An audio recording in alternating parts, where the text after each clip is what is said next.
अरुन्दइ मोननो गोनां 8,000 रांखौ मोननाय जानाय नंला। 20 फेब्रुआरियाव मोननो गोनां 8,000 रांखौ मोननाय नंला।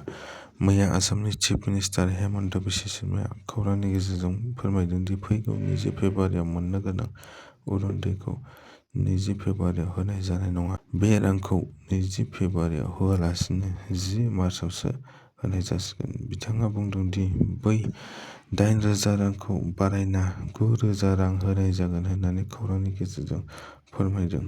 नायनो थाङोब्ला बे 9,000 रां होनाया बिजेपिनि एमएलए इलेक्सन देरहानायनि थाखाय होनाय मोनसे स्ट्रेटेजि, जाय बिजेपिआ जाहाथे रायजो राजाफोरखौ एमएलए इलेक्सनाव गावसिनि फारसे बोनो हायो।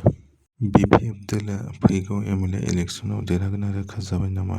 इउपिपिएलनिफ्राय गोबां लाइमोनफोरा बिपिएफआव हाबफैनानै बिपिएफआव फैगौ इलेक्सनाव देरहागोना रोखा जाबाय होनना बिपिएफनि दैदेनगिरि फानिराम ब्रह्म सारआ बुंदों। मैया डक्टर सांग्रां ब्रह्म दैदेननाय 200निबो बांसिन लाइमोनफोरा बिपिएफ सरकाराव जइन जाफैदों।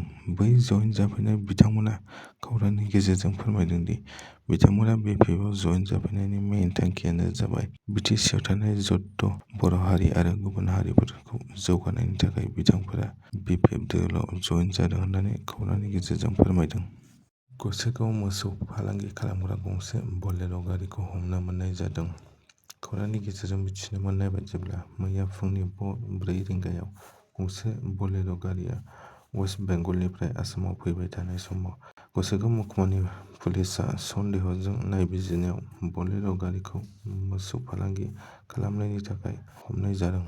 मैया फोसावनाय एपिएससि आनजादनि फिथाय फोसावनायनि उनाव बोखारफिन्नायनि सायाव एमएलए अखिल गगैआ गोख्रों बिबुंथि होदों। बिथाङा खौरांनि गेजेरजों फोरमायदों दि मैया एपिएससि रिजाल्ट होनाया 10 मिनिटनि उनाव बोख्लायफिनदों। बिथाङा खौरांनि गेजेरजों फोरमायदों दि डक्टर हेमन्त बिश्व शर्मानि सायख'नाय केन्डिडेटफोरा एपिएससिनि लिस्टआव गैयैनि थाखाय बै गैयै केन्डिडेटफोरखौ लिस्टआव होफिननो थाखाय मैया एपिएससिनि रिजाल्ट होनायखौ बोखारफिनदों।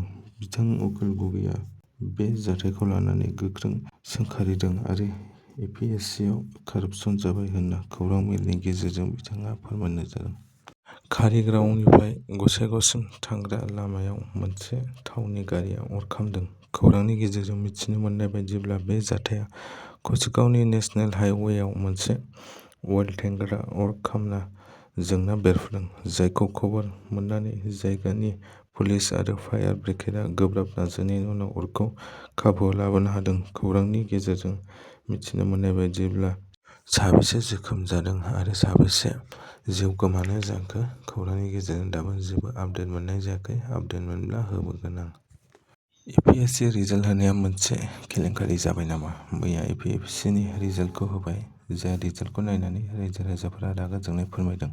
मैयानि एपिएससि रिजाल्टआव राजबंशी सुबुङा एसटि आरो अबिसि मोननै केटेगरियाव माबोरै दंजाखो, जायखौ लानानै मैयानि एपिएससि रिजाल्टखौ लाना दावराव दावसि सोमजिदों। लोगोसे जों नुनो मोनदों दि गोबां नामफोरानो एसटिनि केटेगरियाव सोना होनाय जादों, जाय मानसियानो एसटि केटेगरियाव नङा। बेजों लोगोसे जों बर' हारिया मोनसे गिदिर खहा जाबाय, जायखौ जों बयबो आसाम गभर्नमेन्टनिसिम बे रिजाल्टखौ बोखांफिननायनि डिमान्ड खालामनांगौ, जाहाथे जोंनि डिमान्डआ बै आसाम गभर्नमेन्टआ डिमान्डखौ आजावो। जों बेखौनो आसा खालामो। बयबो रायजो राजाफोरा बे केलेंकारिखौ थाबैनो ज' जानानै डिमान्ड खालामनांगोन। लोगोसे मोनसे गिदिर आरो बर'फोरनि थाखाय मोनसे गोग्गाथाव खौरां। मैया एपिएससि रिजाल्ट होनायाव बर' हारिनिफ्राय सा 9 बिजाथिफोरा उथ्रिसार जानो हाबाय, जाय उथ्रिसार जानो हानाय सुबुंफोरनि थाखाय जों बर' रायजोफोरा गोबां हामलायथि जासिहरदों, जाहाथे इयुनावबो बर' हारिया बेबायदिनो जौगालांनो हायो।